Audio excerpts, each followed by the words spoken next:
Okay, thank you very much for that. That was fascinating. I want to touch on the very, very last point you mentioned about culture, because this is obviously something that we're also very concerned here in Israel. And there's been a lot of talk, I think that also Jim mentioned this earlier, about how we are all talking about AI as something that's going to replace humans. And I think it's interesting, or it's important to remember that AI is going to be created by people. So AI is only going to be as good as we make it. So if there are cultural problems that are, conducive to cybersecurity threats, then AI is not going to solve any of that, I guess. That's just my thought. I want to invite the next speaker on stage to continue sharing from experience. I think this is, again, one of the most valuable things we can do as a community, share the experience we've had. So without further ado, please help me welcoming on stage Mr. Ciaran Martin, the CEO of the National Cybersecurity Centre, the UK. Mr. Ciaran, please.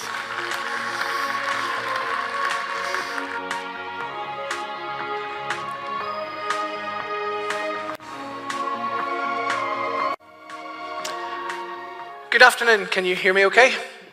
Great. Well, congratulations, first of all, on pronouncing my rather awkward name correctly. My name is Ciaran Martin. I head up the new National Cybersecurity Centre in the UK, and it's a real privilege to be here because I feel among friends, old and new.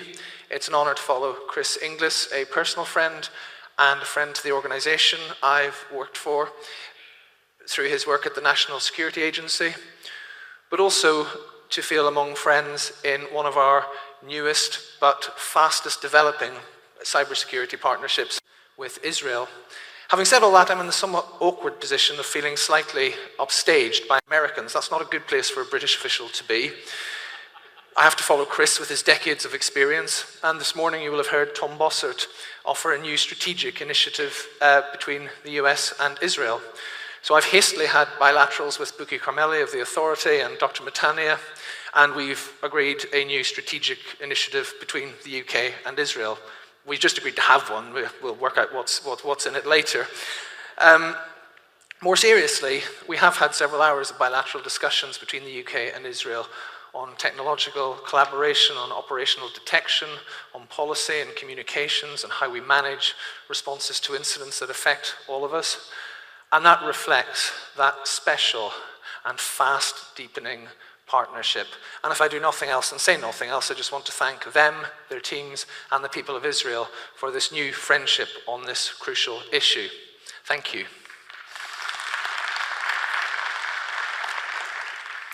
And why are we doing this partnership? I think partly it's because we see this issue in the same way. I was fascinated by Prime Minister Netanyahu's speech this morning, the scale of ambition he set out for Israel in cybersecurity. I know he's discussed that with our Prime Minister in his most recent visit to the UK. And this is about safeguarding the freedoms and prosperity that the internet gives us. We want security that's good enough so that our digital experience and our economic experience can be fantastic. That's the way it should be. So we're moving beyond the era of what I would call scare and sell, where we frighten people about the threat and we say, buy this, or companies buy that, and they don't understand it. We're now, in the UK and in Israel, just working on hard problems. How do you block at scale? How do you stop government employees going to bad sites and infecting crucial national systems? How do you stop spoofing? How do you stop that economic damage? And we're going to work together with you on that. It's all part of a really ambitious national cybersecurity strategy. We've got new infrastructure and a new organization behind it. It's really exciting. I love my job, and I'm not going to talk about it anymore because my technical director, who's much cleverer and much more articulate than me, will do so tomorrow morning with Buki Carmeli in a talk entitled, I think, Winged Cyber Ninja Monkeys. It was a close runner-up to National Cybersecurity Strategy as the title for our strategy. So he'll talk about that. In terms of living and learning, I just want to offer a few humble and tentative reflections on our recent experience of WannaCry, because we were set up to improve UK national cyber defences. That's our job. But realistically, we're going to have to expect some attacks, and we are the lead coordinator of the incident response. So how did we do? Well, I'll tell the story briefly and then offer a few reflections. It started on a Friday. There's a rule in Britain: crises always start on a Friday. I'm beginning to think that one useful experiment in public policy I could recommend from this process is that we move the weekend forward by a day like you do in Israel. This will have one of two outcomes. There will be no more crises, or they'll all move to a Thursday. We'll see what happens.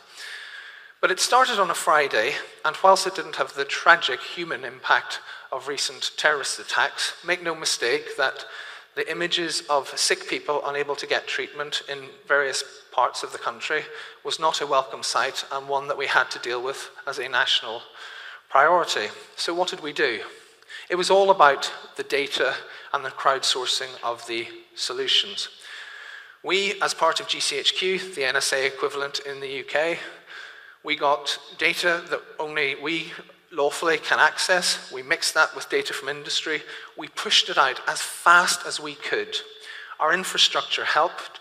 We are an organization that works simultaneously and easily between classified and unclassified, and our new building in central London allows us to do that within seconds. You can move from the classified to the unclassified space.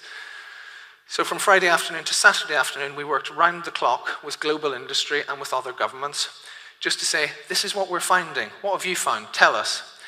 And this is working, this isn't working. Can you stop doing that? Can you do more of that? And it worked.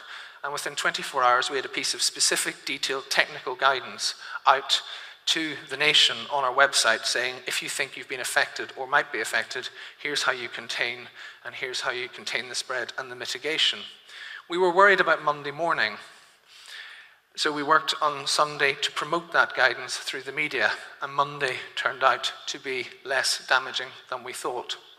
So what did this teach us? What are the things that worked and things we need to do better? A few quick points.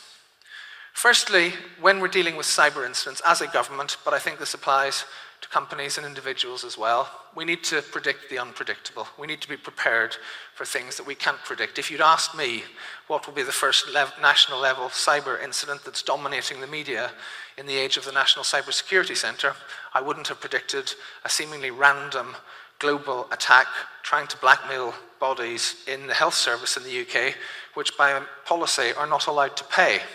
So the attack is a strategic failure, but still had significant human impact. So what's the next one?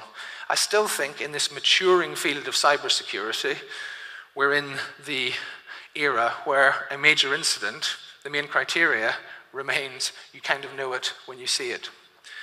So you need that flexibility and that agility to be able to manage whatever comes. The second thing is we need the full range of covert to overt data and communication.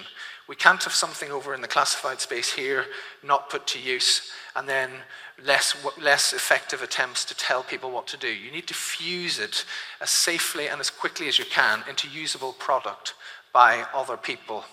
And that's partly why our operating model has been set up the way it has. The third thing that I feel really passionately about is this is what partnership means. I think we in the UK and others have found it deeply frustrating over a decade or more with these constant calls for information sharing partnerships, public-private partnerships, government and industry collaboration, with nobody then specifying what does it mean? What is the output? What are we talking about? Beyond some subscription schemes, conferences, very, very nice dinners, which are always great fun, but what do we achieve? Phoning people in California, in Israel, all over the world, in the middle of the night, saying, what have you got? Give us this. Is this working? And getting a specific piece of guidance that gets British hospitals back up and running as quickly as possible. That is partnership. And I will never forget and will always be grateful for Evitar Matania phoning me on a Sunday morning to tell me how the first day of the working week in Israel was working with the mitigations that have been put in place in this country. And that, again, is partnership in action. I think a fourth point is about public communications.